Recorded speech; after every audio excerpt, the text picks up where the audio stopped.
저는 오늘 아주 특별한 설교를 하려고 합니다. 평소에 거의 그렇게 해본 적이 없는데 오늘은 한 책을 중심으로 제가 말씀을 전하려고 합니다. 바로 이번 주에 출간된 책입니다. 예수동행 오직 믿음이라는 책입니다. 제가 썼습니다. 그래서 오늘 이 책 내용을 가지고 여러분들과 함께 말씀을 나누려고 하는데, 이렇게 특별한 시간을 가졌으면 좋겠다고 생각하는 이유는 이 책에 있는 내용이 너무 중요하기 때문입니다. 우리가 어떻게 예수님과 친밀히 동행할 수 있는지에 대하여 아주 명확한 답을 주님이 저에게 주셨고, 그리고 실제로 그것을 경험하고 살아내어 본 그동안의 여정과 주님이 주셨던 교훈을 이 책에 담았습니다. 그래서 오늘 그 말씀을 여러분들과 함께 나누려고 하는 겁니다. 예수님과 친밀히 동행하는 삶을 일기를 써보면서 살아보시라고 권해드리면, 어떤 분들은 너무나 대수롭지 않은 일처럼 여기는 분들이 있습니다. 예수님은 제 안에도 계신 걸 믿습니다. 그러면 주님과 동행하는 거잖아요. 그렇게 대답하시는 분들이 있으십니다. 그래서 제가 다시 그분에게 질문을 드려봅니다. 그러면 당신은 예수님과 친밀히 동행하시나요? 그러면 대답을 거의 못하십니다.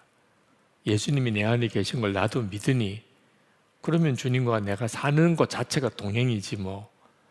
근데 중요한 것은 주님과 친밀히 동행하시냐 하는 겁니다. 교리적인 지식으로는 나도 예수님과 동행한다고 말할 수는 있지만 실제 삶이 아닌 경우가 많은 겁니다. 또 어떤 분들은 너무 어렵게만 생각하시는 분도 있습니다. 예수님과 친밀히 동행하는 것은 너무 어려운 일이잖아요. 그것도 매일 일기를 써야 되다니요. 저는 끝까지 할 자신이 없어서 시작도 못하겠습니다. 그러시는 분들이 있으십니다.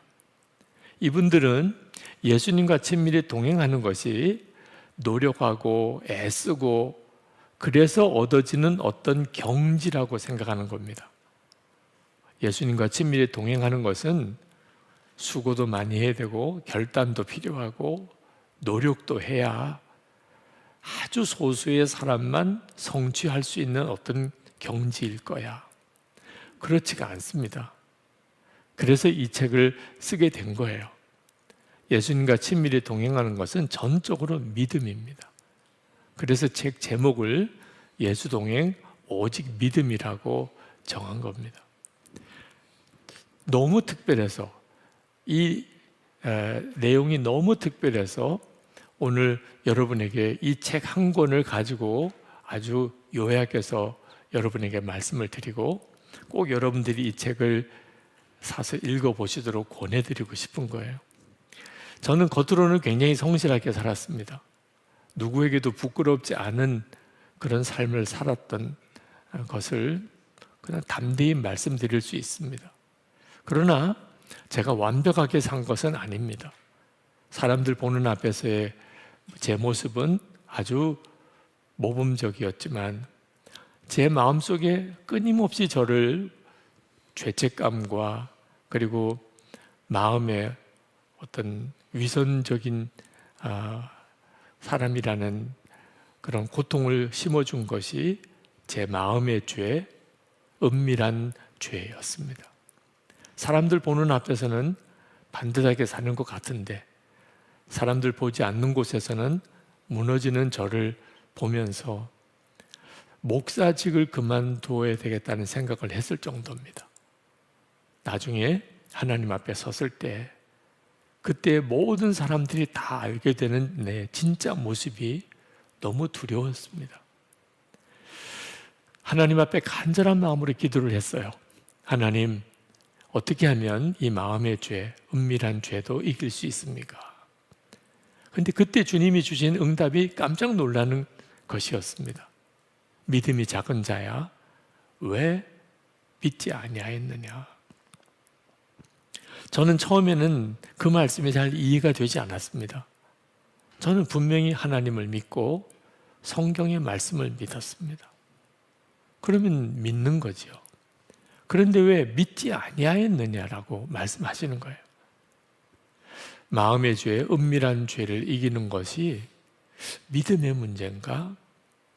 그런데 정말 묵상하다 보니까 믿음의 문제였어요. 저는 사람들 앞에서는 항상 반듯하게 살았습니다. 그래야 된다고 생각했습니다. 그러니까 제 속에 제가 아무리 어떤 죄의 충동을 받았거나 유혹이 오더라도 하지 말아야 된다고 생각하면 하지 않을 수 있는 의지력이나 분별력이 있었던 거예요. 그런데 왜 제가 마음으로는 죄를 품게 되는 일이 많지요? 오직 이유는 하나였어요. 예수님께서 정말 나와 함께 계시다는 것을 진짜 믿지 않았던 거예요. 예수님이 저와 함께 계시는 것을 제가 진짜 믿었다면 사람이 보든지 안 보든지가 무슨 상관이 있어요?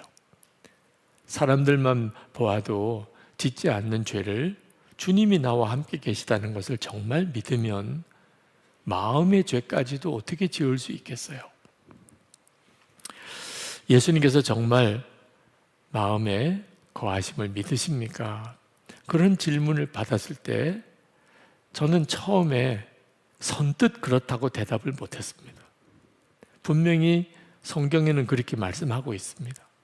그러나 저 자신에게는 그 점이 제게 실제가 아니었기 때문에요. 믿음의 문제인 거죠.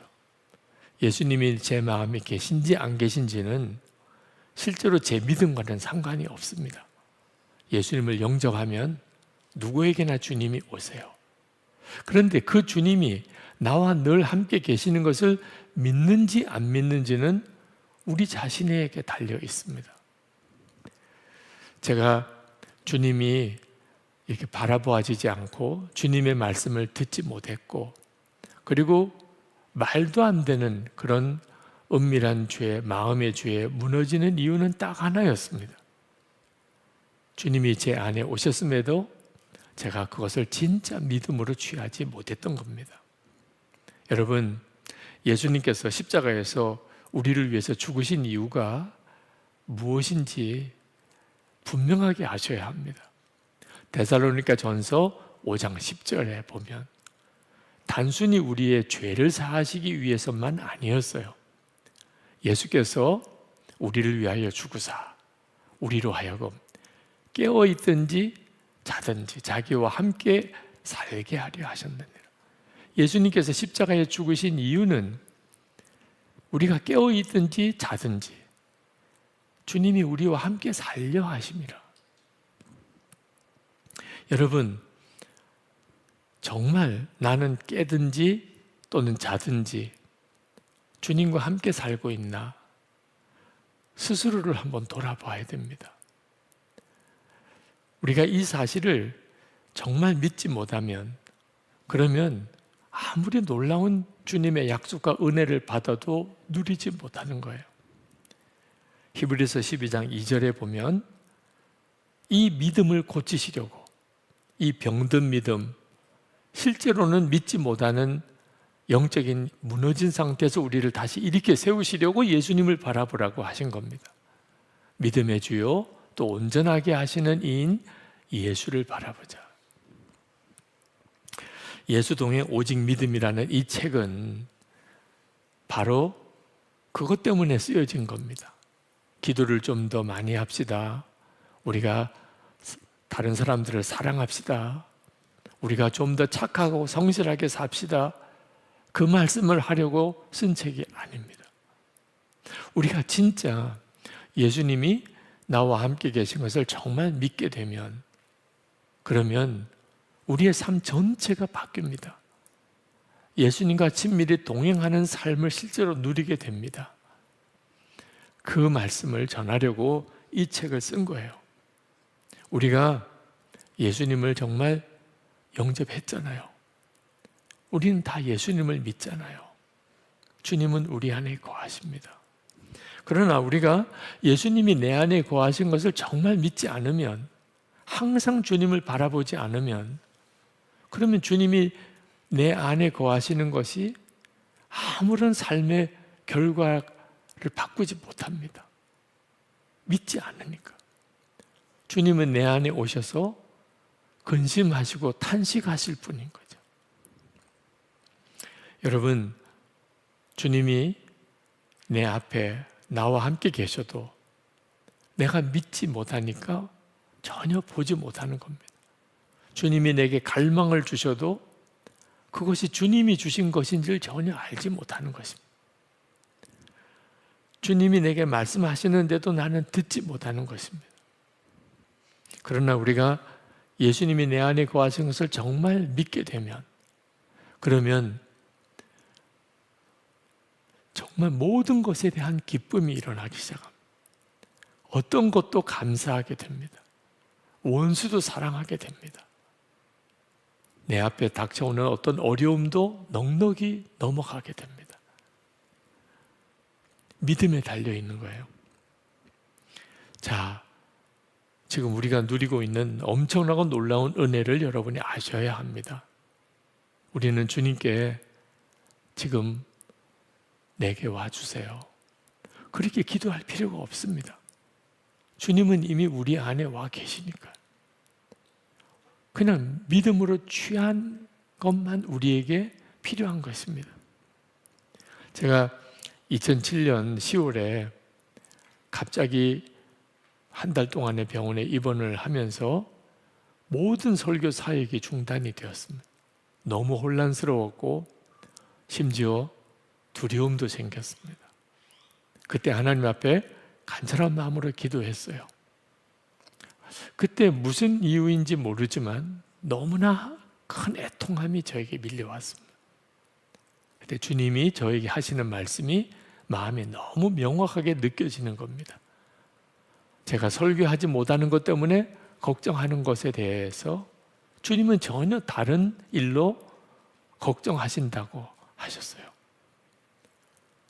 제가 설교하는 것과 실제로 사는 것 사이에 틈이 생기는 것을 작은 일로 여기면 안 된다. 저는 설교를 할 수 있냐 없냐를 걱정했는데 주님은 제 삶을 걱정하신 것이었어요. 솔직히 좀 당황스러웠고 그리고 마음에 무너짐이 있었습니다. 왜냐하면 어떻게 설교한 대로 그렇게 살 수 있단 말이야. 그게 도무지 자신이 없었습니다. 근데 하나님께서 저에게 눈을 열어주셨어요. 큰 체육관에서 열리는 연합집회에 설교자로 서게 되었습니다. 체육관에 성도들이 가득 모였습니다. 카메라들이 곳곳에서 저를 비치고 있었어요. 그 체육관에 만든 그 강단에 올라갔습니다. 많은 사람들이 저를 쳐다보고 있었어요. 그때 하나님의 말씀이 생각이 났습니다. 히브리서 12장 1절 말씀입니다. 우리에게 허다히 많은 증인들이 있으니, 그게 우리가 실제로 경험하고 살아야 될 놀라운 진리예요. 우리는 절대로 혼자 있을 시간이 없습니다. 하나님은 허다히 많은 증인들이 우리를 보고 있음을 우리에게 도전해주고 계십니다. 저의 문제는 그걸 믿지 않고 있었다는 것. 근데 그때 강단에서 바로 이 느낌으로 살아야 되는 거구나. 수많은 사람들이 저를 지켜보고 있고 저는 그들이 보는 강단에 서 있는 바로 요 느낌. 이 느낌으로 살면 되는 거구나. 이게 실제 내게 일어나는 일이구나. 근데 더 중요한 문제가 있었어요. 바로 그 다음 절 히브리서 12장 2절에 믿음의 주요 또 온전하게 하시는 이인 예수를 바라보자. 사람들은 제 겉만 보게 되죠. 예수님은 제 마음과 생각까지도 아십니다. 그때 제가 믿음의 문제였구나. 제가 실제로 주님과 동행하는 문제에 있어서 마음의 죄, 은밀한 죄를 이기지 못하고 있었던 이유가 믿음에 달려 있었던 것이구나 하는 사실을 깨닫고, 그리고 예수 동행 운동을 시작하게 된 겁니다. 주님을 바라보는 눈을 뜨자고 그렇게 도전하기 시작을 한 거예요. 여러분, 예수님께서 정말 마음에 계시고 그리고 주님과 우리가 동행하고 있다는 사실을 정말 믿게 되면, 그러면 주님과 동행은 부담스럽지 않습니다. 우리 생애에 가장 놀라운 일입니다.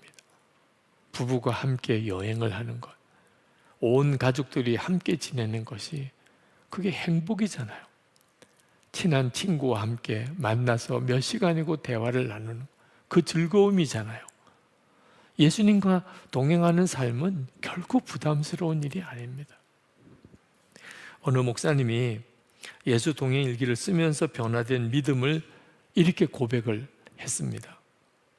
예수 동행 일기를 쓰지만 기대보다는 부담만 가득했습니다. 같이 쓰는 사람들 의식해서 쓰기도 하고 과장하기도 하고 거짓도 섞어 쓰기도 했습니다. 그렇게 무너졌다가 다시 일어나고 무너졌다가 다시 일어났지만 계속 일기를 쓰고 나누면서 스스로 놀라게 되었습니다. 언제부터인지 주님이 함께 하심이 믿어지고 하나님 나라가 믿어지고 주의 일 하는 것 자체로 기쁘고 세상의 즐거움과 자랑이 아무것도 아니게 여겨지는 것입니다. 제 안에 언제 이러한 믿음이 생겼는지 정말 놀랍습니다. 저 자신도 그렇지만 함께하는 목회자와 교인들의 변화를 보면서 또 놀랍니다. 생명의 역사는 정말 놀랍습니다. 여러분 중에는 나는 언제 저런 믿음을 좀 가져볼까 그렇게 생각하시는 분이 있으실 겁니다. 여러분에게 한번 물어보겠습니다. 여러분, 예수님이 여러분의 주님이신 것을 믿으십니까? 하나님이 여러분의 아버지이신 것을 믿으십니까? 그러면 여러분은 이미 정말 놀라운 믿음을 가지고 있는 사람입니다. 길가에 나가서 지나가는 사람들을 붙잡고 한번 확인해 보세요. 지금 여러분이 너무나 자연스럽게 믿고 고백하는 이 믿음이 사실은 얼마나 엄청나고 놀라운 믿음인가를, 아예 믿음이 없는 것과 믿음이 작은 것은 완전히 다른 것입니다. 여러분은 이미 놀라운 믿음을 이미 가진 사람입니다. 문제는 믿음이 작은 게 아닙니다. 그 작은 믿음을 쓰지 않는 것이 문제입니다. 여러분, 다윗이 어떻게 골리앗과 싸웠을까요? 그는 어린 소년 목동일 때 들판에서 아버지의 양떼를 지키면서 그는 하나님이 지켜보고 계신 것을 믿었습니다. 그래서 그 들판에서 혼자 찬양을 했습니다. 그건 정말 아주 작은 믿음인 것 같지만 믿음을 쓰기 시작한 거죠. 그러다가 곰이 달려들고 사자가 달려들어서 양떼를 움켜가려고 할 때 그 소년 다윗이 곰과 사자와 싸웠다고 그랬습니다. 자기가 싸워 이길 거라고 믿어지니까 싸운 거죠. 세상에 그런 믿음이 어떻게 생겼습니까? 들판에서 하나님은 보실 거야, 하나님은 들으실 거야, 그렇게 혼자서 찬양하던 그 믿음이 그렇게 커진 거죠. 그러다가 소년 목동이 구척장신 골리앗 장군과 싸웁니다. 자기가 싸워서 이길 거라고 생각이 든 거예요. 작은 믿음을 쓰기 시작하면 그 믿음이 커지게 됩니다. 많은 그리스도인들이 나는 믿음이 없다고 탄식합니다. 절대 그렇지 않습니다. 이미 여러분은 놀라운 믿음을 소유하고 있는 사람입니다. 그 믿음을 실제로 써보시기 바랍니다. 여러분 예수님과 친밀한 동행일기를 이렇게 쓰면서 많은 분들이 이런 생각을 하시는 것 같아요. 나는 언제쯤 일기를 쓰는 언제쯤 가서 예수님과 친밀한 동행을 경험하게 될까? 유기성 목사님은 16년을 썼다는데 그 정도는 써야 되겠지, 그렇게 생각하시는 분들이 있으세요. 오늘 이 말씀을 나누면서 그렇게 생각하시는 분들이 생각을 바꾸기를 원하는 것입니다. 예수님과 친밀히 동행하는 것은 열심히 일기를 쓰다가 어느 시점쯤 가면 이제는 친밀한 단계로 들어가게 되는 게 아닙니다. 여러분에게 한번 질문해 보겠습니다. 여러분, 예수님이 여러분 안에 거하시는 것은 믿으세요? 여러분, 정말 이것이 진짜 여러분의 믿음이라면, 예수님은 내 안에 계신 건 맞아, 그렇다면 이보다도 더 어떻게 친밀해지나요? 부부 사이에 남편이 아내 속에 들어갈 수 있습니까? 아내가 남편 속에 들어갈 수 있습니까? 여러분의 부모님이 여러분 안에 오실 수 있나요? 여러분의 자녀들이 여러분 안에 올 수 있나요? 그런데 예수님은 여러분 안에 계십니다. 우리가 이 세상 사는 동안에 가장 친밀한 사람이 누구입니까? 예수님이십니다. 예수님은 이미 여러분 안에 오셨습니다. 예수님과의 친밀함은 하나님의 은혜로 예수님을 영접할 때 이미 우리에게 허락되어진 것입니다. 우리가 기도도 열심히 하고 성경도 많이 읽고 동행일기도 꾸준히 쓰면 어느 순간에 가서 주님과 친밀해지는 것이 아닙니다. 예수님이 내 안에 오셨으니 이보다도 더 어떻게 친밀해질 수 있겠단 말인가? 나는 이미 주님과 친밀한 가운데 있구나, 믿음으로 취하는 것입니다. 일기는 그럼 왜 쓰는 건가요? 그 예수님과의 친밀함을 계속 지속하기 위해서 쓰는 겁니다. 주님과의 친밀함을 계속 누리며 살기 위하여 쓰는 거예요. 저는 예수님과의 친밀함이 어느 날 어떤 특별한 체험을 통하여 경험되어지는 것, 그때부터 주님과의 친밀함이 시작될 거라고 생각했습니다. 그래서 항상 오늘 그런 일이 일어날까? 이번 집회 때 그런 역사가 나타날까? 그렇게 기다리고 사모했습니다. 그런데 그런 일은 일어나지 않는 거예요. 그렇게 너무나 오랜 세월을 지났습니다. 근데 하나님께서 저에게 놀라우게 깨닫게 하셨어요. 예수님은 이미 내 안에 거하시다. 성경 말씀, 너무나 많은 성경 말씀이 그 말씀을 하고 있어요. 그리고 제 삶이 예수님이 저와 함께 하지 않았으면 도무지 이루어질 수 없는 삶으로 제가 바뀌어져 가고 있었어요.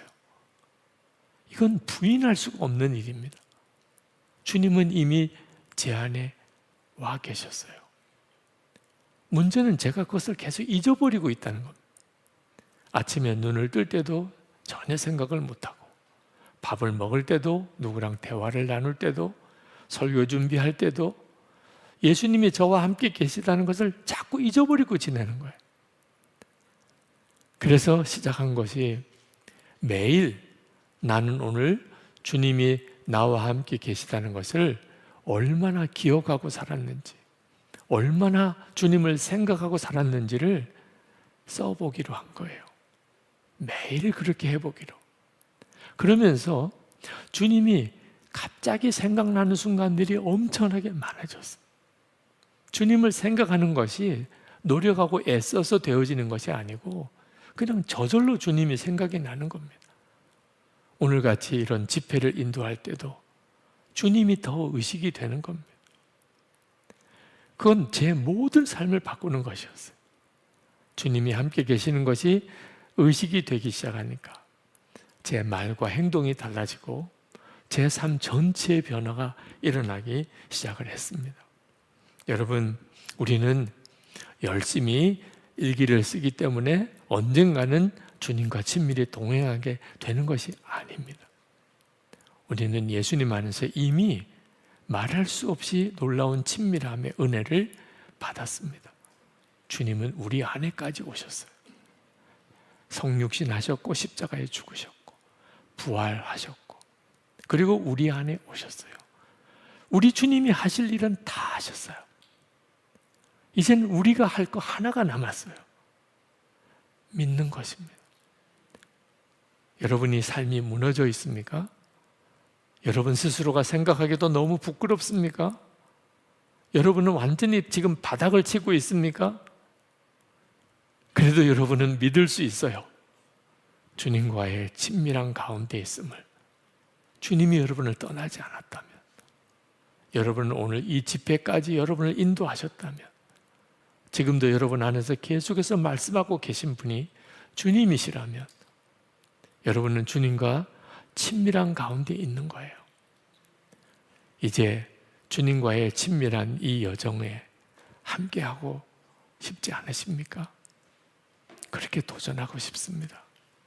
여러분이 이 예수동행 오직 믿음 이 책을 다 읽게 되었을 때, 그때 예수님은 나와 함께 계시고 나는 주님과 이미 친밀한 가운데 있음을 그냥 희망이 아니고 확신 가운데 거하고 갈망이 여러분들의 분명한 삶의 증거로 나타나게 되기를 축복합니다.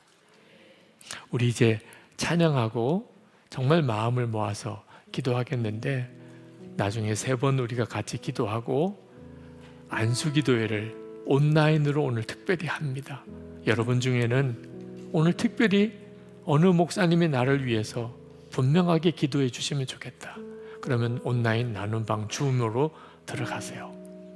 현장에 오신 분들 중에 혹시 기도가 필요하신 분들이 있으시면 앞줄에 나와 앉으시면 기도 받을 수 있겠습니다. 우리 찬양하겠습니다. 세상은 들리고 사람들은 변하여도 나는 주를 섬기리. 주님의 사랑은 영원히 변하지 않네. 나는 주를 신뢰해.